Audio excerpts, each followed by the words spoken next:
Good morning, War Report family. It's your guy, Ike Jones. We are here this morning talking a little bit about the wide receiver room at Auburn. Does Auburn have a brewing issue in the wide receiver room? Y'all know we got to talk about it right here, War Report style. Let's drop it on them. You are now listening to the War Report. Drop. Morning drop style. We're here. It is Wednesday, August 16th. August 16th. You got Ike Jones, Mike G in here this morning, talking a little wide receiver. Yeah. Let's go all the way back, Mike. Let's go all the way back to the spring. Heather Dinich makes a visit to Auburn's campus for some spring practice, Heather, and says, Auburn fans, you may want to be patient with your wide receiver room. Wide receivers took a little offense to that. We had them here, did a fireside, and they were like, yeah, we bookmarked the tweet and all that kind of thing, bet, all that. Fast forward again, and we get to the first scrimmage, and Coach Freeze says the wide receivers taking a big step, but today they didn't show it. So the question is, do we have issues brewing for our wide receiver room? Yeah. It seems as if first and foremost, health is an issue. Yeah. They are not a healthy room. Now it's been widely reported that we know that Camden Brown has been struggling with some injuries. Malcolm Johnson is still hurt. Like, he started to come back, re-injured shoulder. And you've seen Mardner and Omari Kelly taking a lot of first team reps as a result. So Coy has been struggling with an injury, since summer. They're trying to nurse him back into health. This is going to be a problem because I've always felt that room was more talented than most people gave them credit for. However, they're not deep. Yeah. So they need those guys. And, with the injuries just kind of piling up, they've got about, 2 weeks before the first game, just a little bit over 2 weeks, 16 days. It'll just be interesting to see if they can get healthy before that time.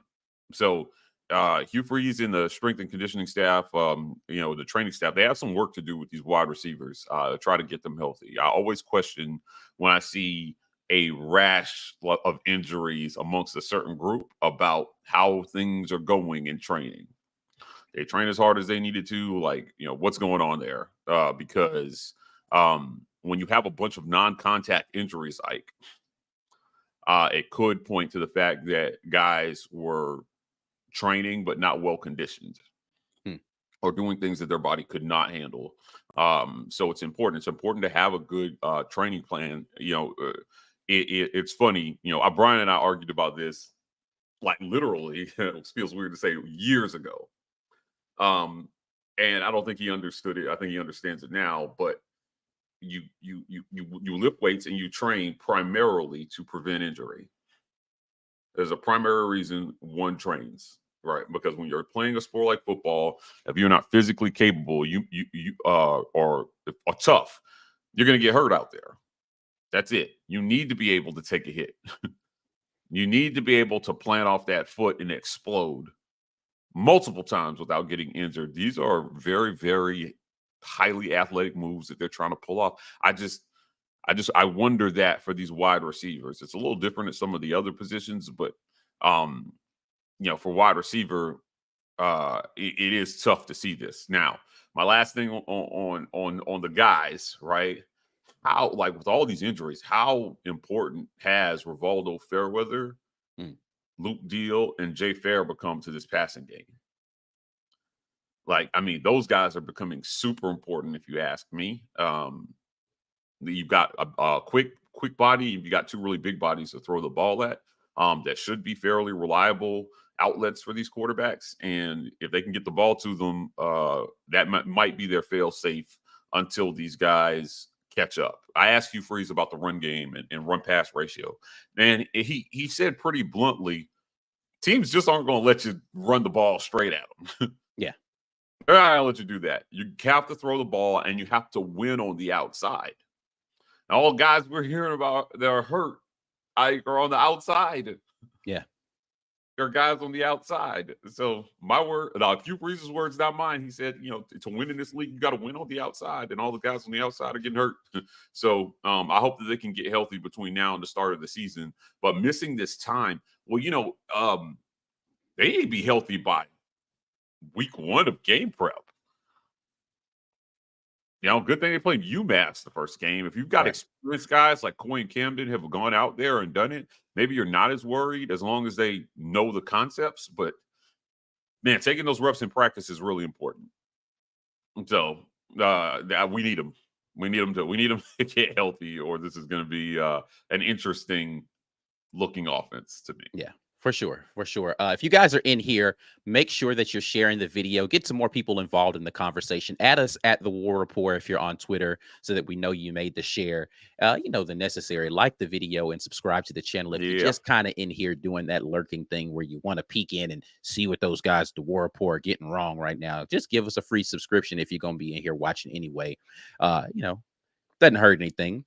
I know you don't want to help, but all good with that. But one thing I will say in regard to the wide receiver room and the injury thing, I don't know, is it possible? And I think, and let me state the affirmative that I think that it is possible that we have guys in this room that are just injury prone, right? Like Caleb Burton, let's be clear, has not been healthy since his senior year in high school, right? Like he was hurt in high school. He got hurt at Ohio State. He's had a rash of injuries since he's been here. Unfortunately, you can say the same thing about Malcolm Johnson Jr. He just kind of every year he kind of has a little something that's hurting him. Jair Shorter is a guy who's had injuries plague him his entire collegiate career thus far. Camden Brown has seemed to just kind of have injury after injury after injury. It just seems as if there are some guys, unfortunately, that we have in this room that are just prone to getting injured. And I don't know if that is training or if it's just the way that their bodies are. Like some guys just are that way. We're going to take a look here at the wide receiver room and who we have in the room and just talk about what we've got going on. Helps to get a visual of what's happening with the guys in the room. So we'll start here with Coy Moore, 6'1", 198 junior. If you guys remember previously a transfer from LSU.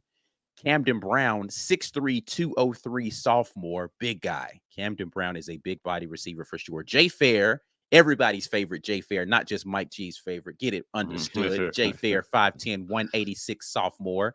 Jarvarius Johnson, or, I call him VAR. I don't know. What you call him. VAR. Yeah. That's Coach Freeze said that in the thing. I call him VAR. It's like everybody calls him VAR, man. 5'10", 167. Wow. Senior. Nick Martner, 6'6", 206, senior. Caleb Burton, 5'11", 171, redshirt freshman. Shane Hooks, 6'4", 191, a senior. Jair Shorter, 6'2", 209, senior.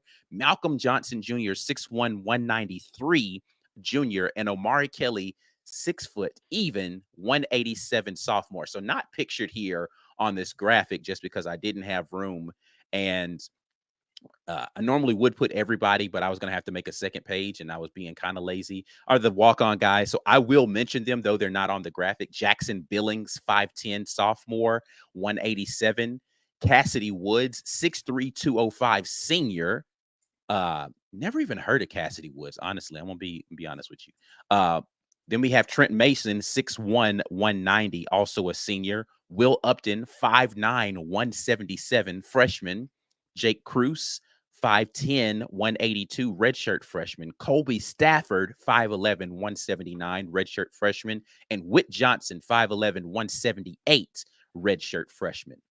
But these are the guys that are on the graphic who likely will comprise the vast majority of the snaps for Auburn this season. Thoughts on this room and potential starters, potential breakout guy? I mean, we know your thoughts on Jay Fair, but some of the other guys here that will be forced into starting duty, we've already talked about because of injury, but guys that we know we're going to need to see some reps from and some productivity from. It's kind of nice to see guys 6'2" or taller Yeah. on the roster. Auburn has not had a ton of height at wide receiver, so Hooks and Martner obviously stand out. You and I have seen Martner in person, right? Like, I mean, he's a big kid. Yeah. Camden Brown, at 6'3".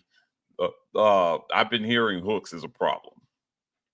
As a matter of fact, during the first scrimmage, he got tackled at the 1. Just short of a touchdown, but he's been giving people problems in practice. So I'm expecting to see quite a bit of him. Caleb Burton, obviously being hurt, neutralizes him a little bit. But shorter 6'2", 209 is big. There are some that believe that Auburn has some really good jump ball guys this year. So Hooks is one of those guys you can just throw the ball up to, and he'll go get it. So I'll be. I don't know. Like I said, I don't know that we've seen a ton of that, Ike, over the last few years. Somebody who would just go up and get the ball. I don't know if we've seen a ton of that. No, Seth Williams was probably the last guy on Auburn's team that you could say, hey, throw it in the area code and he'll try to go up there and get it. But outside of that, you haven't seen a ton of it, no. Yeah, it's just been smaller guys. I mean, I think Sammy Coates was kind of in that mold. He definitely had the build of that for sure. Right. The way that we were throwing the ball during Sammy's time here, though, he didn't get a lot of opportunities to go do that. He made some spectacular catches in traffic, but it wasn't really jump ball like we're going to throw the fade route to Sammy Coates type of thing. You didn't see that sort of thing from him. Yeah, some of the other better receivers like Stove and Marcus Davis and what was the guy's name? Darius Slayton. I mean, they were smaller receivers. Yeah. Right? They Ryan weren't very Davis. tall. Yeah, just small guys, man. And you need taller guys. I think Hugh Freeze talked about catch radius a lot in the spring. And so if you look at that, you have to look. Martner's been taking a lot of reps with the ones. That can't be understated. This spring so far, because of the injuries, he's been taking a lot of reps. So you hope that, transfer from Cincinnati, you hope he makes the next step, certainly. And then you've got Jay Fair, who will be probably working out a lot out of the slot. He's got the speed to take the top off. They've called him electric, both with their words and via graphic. But yeah, I think that there's talent in this room. Now, I know Heather said that fans need to be patient, but these guys just need to perform to a routine level, I think, to help this running game. So, we have gotten so used to the standard being kind of like the spectacular play that we see from the top, like 5 or 6 teams in college football. But those guys usually have elite passers throwing the ball to their receivers. And what you need is, most of the time, I'll tell you, with a run game, like with a running back room like Auburn has, I think that if you can just throw the ball enough to keep defenses honest, to make them have to think about it. This is why Robbie Ashford was always going to be a factor in his quarterback race, I think, is because his athleticism adds another dynamic that helps keep defenses honest. So if they decide to pin back their ears and come after you, and they make a mistake, and he sees it, there are so many options. He can dump it off. He could burn you deep, right? Or he can take off himself. All those things are problems for a defense. But you hope that where he has worked on his game is being able to get that ball out quickly, recognize the blitz, find the open spot in the defense, and deliver the ball on time, so that these receivers can catch the ball in stride and do work. Jay Fair is a guy that if you get the ball to him in stride, he's gonna get upfield. He's gonna get upfield a few more yards than where he caught the ball every single time. So I like this room. Now, I know we're talking receivers, but they also will be throwing the ball to Luke and Rivaldo, and both those Mhm. guys are having excellent camps as well too. So maybe that's the fail safe here. If receivers are still an issue where they go to the tight ends a lot. I know Hugh Freeze is going to want to push the ball up the field no matter what, and obviously Philip Montgomery has a history of doing so as well. Mhm.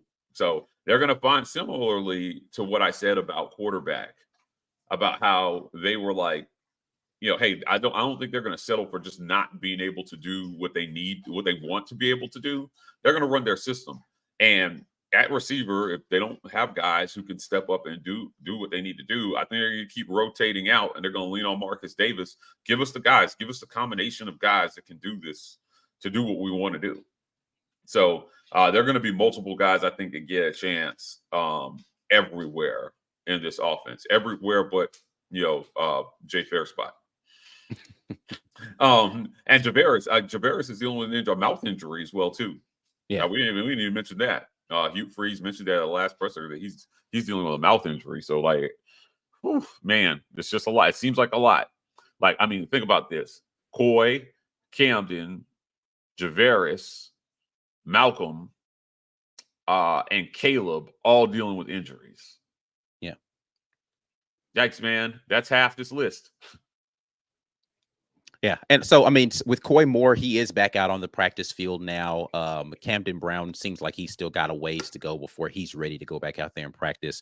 VAR's situation is one that is, fortunately, it was his chin area, and it's not something in his extremities or that will prevent him from actually running and taking reps. He just can't wear a chin strap for right now, so he can go and run routes. He'll still be able to be available by week 1. Caleb, again, he's had the nagging injury situation. Don't really know what the situation is with him. Malcolm's still dealing with some shoulder stuff that he was dealing with over the summer. Hooks and Shorter are working themselves in pretty well, and Omari Kelly is there. So first 6 to 8 guys is really what they're looking to try to get. And to your point, if half of this list isn't available, you don't have that, right? If you've got Camden Brown, what I would expect by UMass game is Coy Moore is back. VAR will be back. And Caleb Burton will probably be available, but on limited duty. So you're looking at Camden Brown potentially not being able to play game 1. Maybe he suits up and they'll make it a game time decision.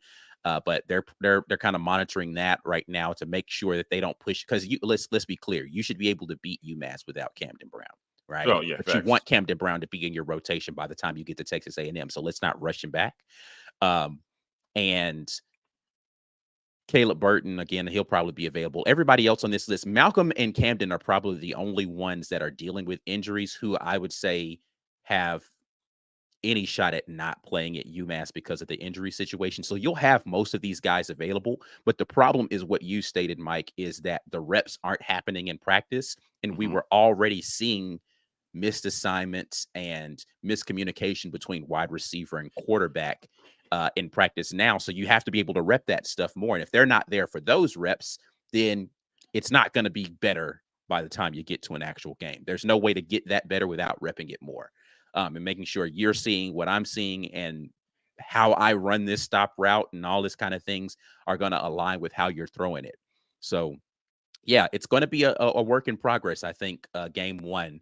And we're going to see a lot of stuff that doesn't look pretty, but I have faith that they're going to get it together, because, again, to your point, I don't think Coach Hugh Freeze is going to let us go out there and just look sloppy. There's going to be like, all right, we're going to switch this up and go to plan B. And then if that's not working, we'll go to plan C. And I think plan B and C we'll change the routes up a little bit, and then we'll change the personnel a little bit. But somebody's going to get out here and rep this right.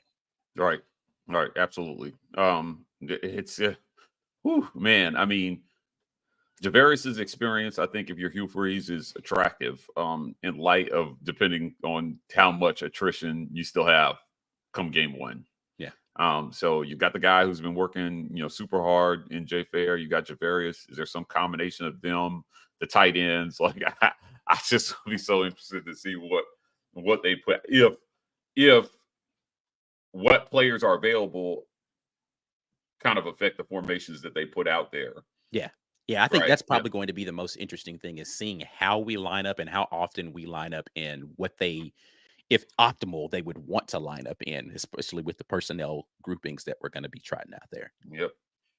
Absolutely. Well, listen, regardless of whether they're running, 21 personnel and 4 receiver sets with 0, or whatever they're going to be doing out there, I think Coach Hugh Freeze is going to be in a position to get everybody in the right place. And, if you want to get yourself in the right situation, you might want to Manscape out there in your life. Manscaped.com is the place that you want to go. And support for the War Report in this particular episode is brought to you by Manscaped, who is the best in men's below the waist grooming. Products are precision engineered tools for the family jewels. Performance Package 4.0 is here. The game changer, baby. Like Jay Fair. Game changer. Inside the package, you'll find that Lawnmower 4.0 trimmer, Weed Whacker ear, nose, and hair trimmer, ear and nose hair trimmer, Crop Preserver ball deodorant, Crop Reviver toner, Performance boxer briefs, and a travel bag for your goodies. Get 20% off and free shipping with code RAPPORT at manscaped.com. That's 20% off and free shipping at manscaped.com. Use code RAPPORT, unlock your confidence, and always use the right tools for the job with Manscaped. We appreciate everybody who's jumping in here, and we're going to see what you all are talking about today, right here, War Report style on a Wednesday. Let's jump over here to the chat. We'll start with a chat from Really Cozy, who says, y'all think Coy gets a lot of playing time when he returns? What do we feel about the playing time for one Coy Moore on his return to the field? Yeah, it's experience. I just wonder if once he's at full speed, how well are the other guys playing? Yeah, and I think that'll factor in. You hate seeing guys lose their job to injury, but it happens. Right. So, I'm rooting for Coy. I like Coy a lot. I just, like you've got to go with the high hand. So, injuries usually represent an opportunity for somebody to step up into the role. And I think that's what will happen here. Somebody's going to get an opportunity. Yeah, I mean, and to your point, it's going to be more about how they do with that opportunity as to whether or not Coy is going to get a shot. I do think that because of how intelligent Coy Moore is as a player, that he's going to get his opportunities to go in and play. They're going to want to rotate guys, and I just don't know that we found a combination of 9 guys, because Coy would have to be the 9th guy, that would put us in a position where he wouldn't get an opportunity to play. If he's going to be in that top 8, then he's going to get a shot. And when he gets out there, I think that he's going to be in the right spot. It's just about him making the catches when they're coming his way, and then making a play when he gets an opportunity in the open field. And I think Coy has the ability to do all of the above. AU alum jumps in and says, poor Malcolm Johnson Jr., that kid can't stay healthy. Yeah, man. Listen, it's a too common of a story that you see in college football. Super talented, the right attitude, the right work ethic, just unlucky. A lot of shoulder injuries are unlucky. They're really unlucky. So hopefully, he finds a path back, because the coaches still really every coaching staff is coming in as love Malcolm Johnson. Yeah. Right. So he works his butt off. Yeah. Willing blocker, physical guy, and fast speed. You can't say enough about a guy who's just fast. Still the fastest guy on the team, according to his fellow receivers. Yes, and he's definitely got the ability to take the top off the defense, but you got to be out there on the field for that to matter. Mm-hmm. As they say, the best ability is availability. Bo Hunter says, War Damn Eagle, 17 days, 6 hours, 50 minutes until you massacre. Is that what we're titling the first game? The U Massacre? I'm with it. I'm not mad at that. Definitely in anticipation of game 1. A lot of things will be, we can stop wondering what will happen, and we can talk about what has happened at that point in time. Daniel Owen jumps in and says, if we have a lacking wide receiver room for whatever reason, does that push them to make Robbie the starter and then lean towards the run/play action? Good question there, Daniel. What are your thoughts, Mike G? I don't know. I'm not ready to call that yet. I'm not ready to call that yet. So we'll see. Because you don't know they're lacking until you put them out there. Yeah, And I mean, see he how they said, but he's perform saying on a if they're lacking, if there's an issue with the wide receivers, is that going to push Hugh Freeze to say we'll go with Robbie and try to run more of the RPO read option stuff? I don't think that's his preference. Yeah, that my So answer would maybe. be I think that Coach Freeze is going to Yeah. figure out a way to throw the ball because he realizes he needs to. Yeah. I think he's going to force the issue there personally, but we'll see. And I've been asking this question. I've asked it directly to him, and he has defaulted to the fact that they need to be able to throw the ball. So we'll see. Yeah. Brian jumps in and says he understood your point. He just disagrees with your points. Oh, yeah. Well, you're wrong. Every athlete and trainer and coach agrees with me. Science agrees with me. Literally. You're a flat earther on this one. AU alum 94 says the summertime injury stuff. So is this weight room injuries? No, I don't think so. Not weight room Yeah, injuries. I don't think any of these guys sustained any injuries while training. I think that what happened with so let's be clear. I don't know that anybody sustained an injury during the summer. I think some folks got injuries during the fall that lingered throughout the summer, which prevented them from getting proper training during the summer. And then some folks got injuries literally week 1 of fall camp, right? Yeah. And so, yeah, I don't think that there's any weight room injuries on this wide receiver list. I mean, some of these guys that we're talking about that were injured weren't even here for summer workouts, right? Like Caleb Burton wasn't even here for a full summer workout program. Hooks and Shorter got here with some nagging injury stuff, so they didn't go through a full summer workout program. So, yeah, none of these injuries sustained during summer weight room stuff, but some stuff has been lingering and nagging with some of these guys. Yep. Philip Hall jumps in and says, been waiting on Brown to take the next step. Camden Brown's a guy who I think a lot of people are excited about. You gotta have the and are hoping that opportunities. he's ready. Yeah, you gotta have the opportunities. They have nobody's gotten enough receptions to take the next step in anything, right? Because they threw the ball so poorly last year that it was tough, man. Playing receiver was tough last year.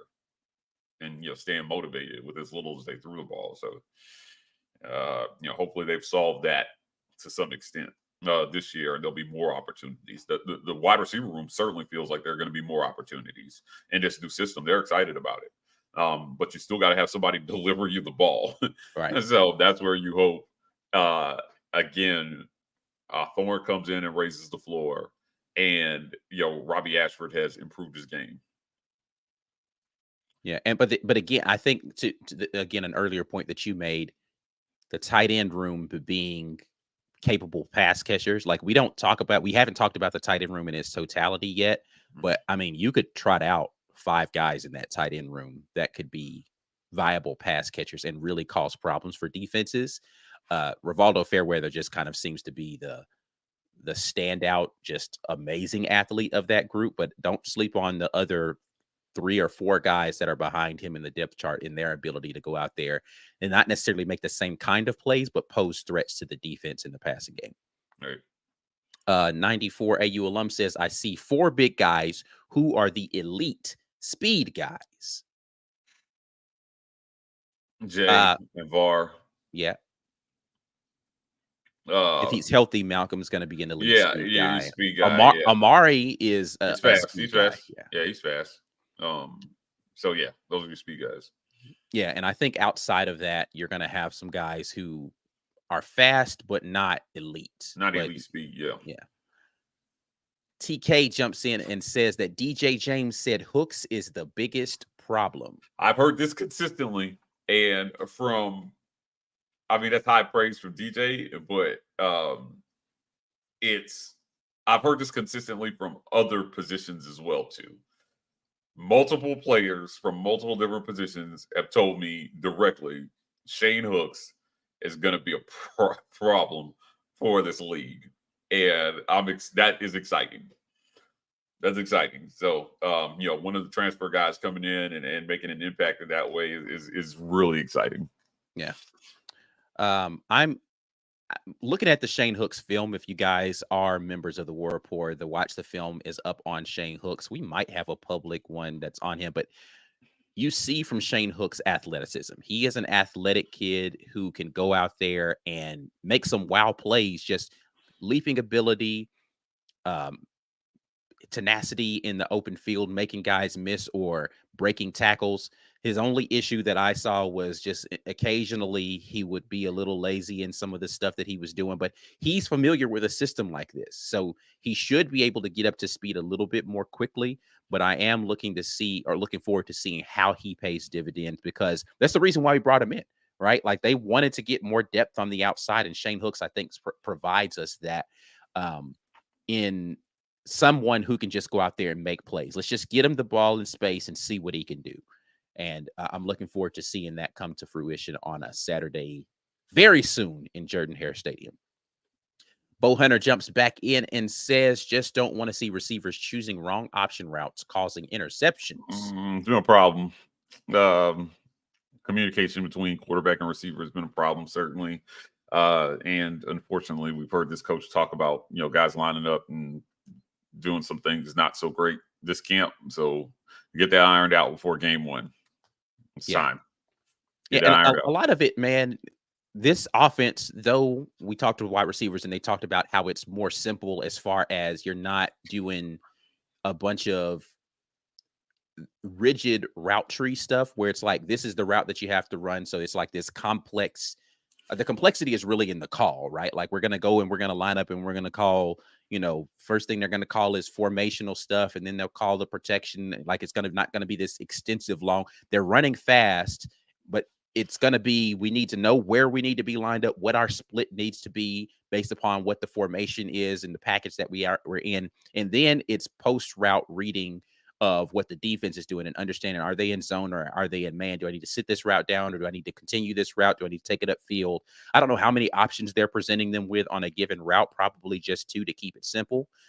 But that's where the thinking man's game comes in, of like understanding where you need to be and then understanding how this route needs to be run against this coverage, and you and the quarterback seeing the same thing. And that's where the receivers kind of have to, it's studying film, man. It's understanding what's coming up against you and how certain teams are trying to attack you.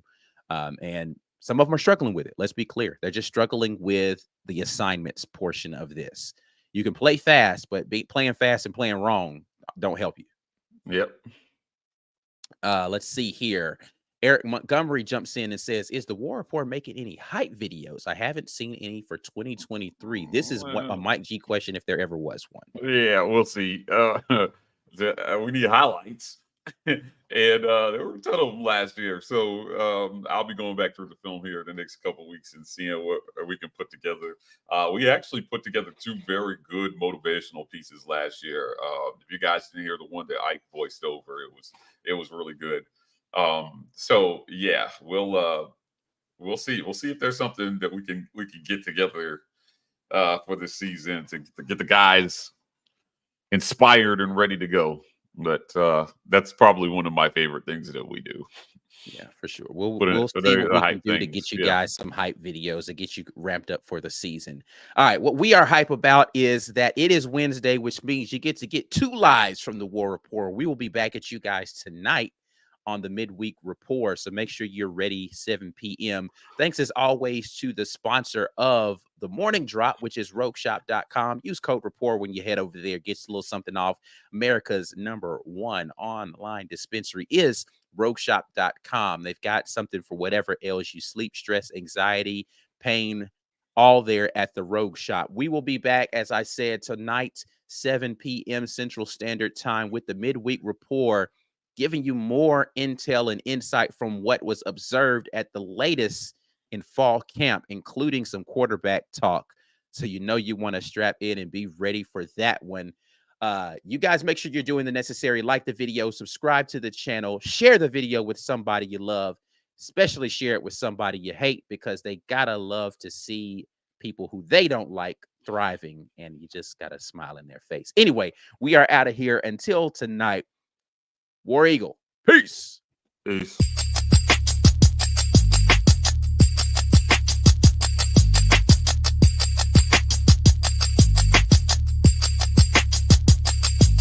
Drop.